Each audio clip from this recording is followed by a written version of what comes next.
Sekarang pertanyaannya, apakah kemandirian itu sama dengan kebebasan? Ternyata tidak ya, dan Bunda, tentu saja tidak. Kenapa? Kalau kebebasan itu adalah anak berada dalam situasi tanpa kendali atau kontrol. Sementara kalau kemandirian adalah kemampuan anak untuk melakukan sesuatu tanpa harus dibantu oleh orang lain.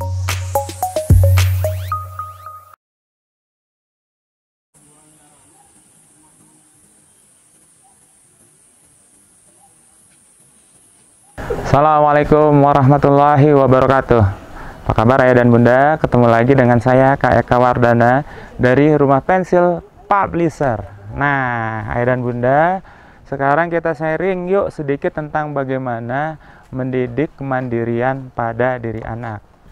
Nah sekarang pertanyaannya, apakah kemandirian itu sama dengan kebebasan?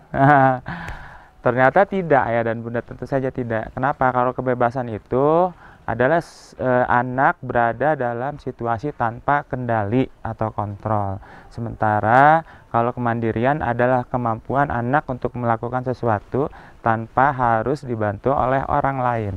Nah, kemandirian ini penting karena ini adalah bukti keberhasilan, salah satu bukti keberhasilan kita mendidik anak, ayah dan bunda.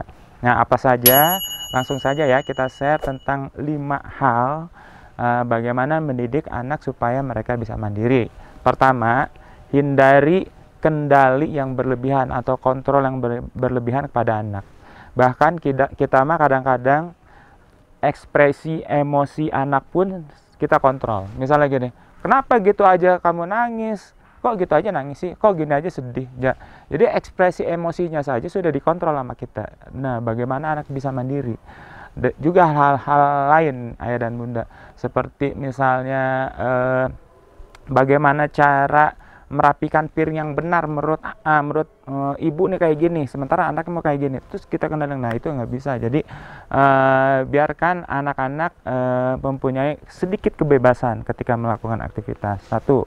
Kemudian yang kedua adalah biarkan anak belajar kesalahan. Jadi kadang-kadang sebagai orang tua kita pengen anak kita nggak melakukan kesalahan nih, maunya benar, maunya mulus, maunya perfect. Nah itu nggak bisa, karena dari kesalahan lah semua orang termasuk anak-anak itu belajar banyak sekali hal, terutama supaya tidak dilakukan lagi. Jadi biarkan anak melakukan kesalahan. Ketika mencuci sepatu, oh kok masih belum bersih ya, atau salah melakukan suatu hal jadinya rusak dan sebagainya, asal tidak melakukan hal-hal yang berbahaya, tidak apa-apa dia melakukan kesalahan. Justru dari kesalahan itu dia akan belajar sesuatu agar kesalahan itu tidak terulang. Jadi belajar dari kesalahan itu penting ayah dan bunda. Kemudian yang ketiga, jangan bantu anak secara berlebihan. Kita lihat dulu nih anak kalau melakukan sesuatu, apakah dia perlu bantuan atau enggak. Kalau enggak ya udah jangan dibantu. Kadang-kadang ada orang tua yang ketika anak melakukan sesuatu, aduh kasihan nih, saya bantu ya, bunda bantu dan sebagainya, itu terlalu berlebihan. Kalaupun mau dibantu, bantu awalnya saja. Ketika anak belum pernah melakukan satu hal, bantu awalnya saja, beri petunjuk. Setelah itu biarkan dia melakukannya sendiri, dan biarkan dia melakukan kesalahan seperti yang tadi disebutkan.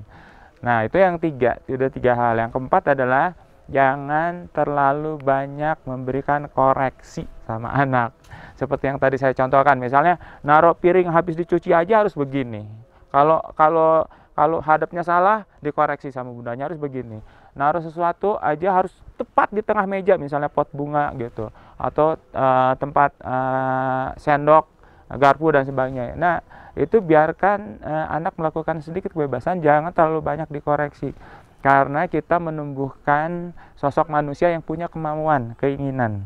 Jadi biarkan mereka melakukannya sendiri. Kalau terlalu banyak dikoreksi, maka anak kehilangan semangat untuk mandiri. Nah, yang terakhir adalah jangan meminta anak mengulang pekerjaan atau tugas yang sudah selesai.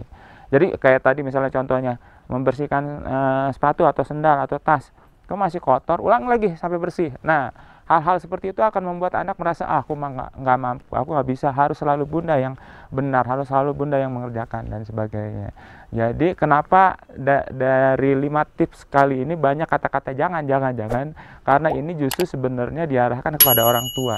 Karena anak sebetulnya punya potensi untuk mandiri, tetapi orang tua secara tidak sadar banyak menghambat. Nah, diulangi lagi ya 5 hal yang tadi. Pertama, hindari kendali berlebihan atau kontrol berlebihan kepada anak. Kedua, biarkan anak belajar dari kesalahan yang dilakukannya sendiri asal tidak membahayakan. Ketiga, jangan bantu secara berlebihan, kecuali kalau memang benar-benar sudah stuck, nggak bisa, dan dia harus perlu pertolongan. Keempat, jangan terlalu banyak mengoreksi, biarkan salah-salah dikit nggak apa-apa lah, anak-anak ini yang ngerjain. Kemudian yang kelima, jangan minta dia mengulang suatu pekerjaan yang tidak sempurna menurut kita, karena kalau diulang dia akan merasa bahwa pekerjaannya tidak sempurna, tidak selesai, dan tidak mampu akhirnya gitu. Nah, demikian ya dan Bunda, semoga bermanfaat. Salam smart parents. Assalamualaikum warahmatullahi wabarakatuh.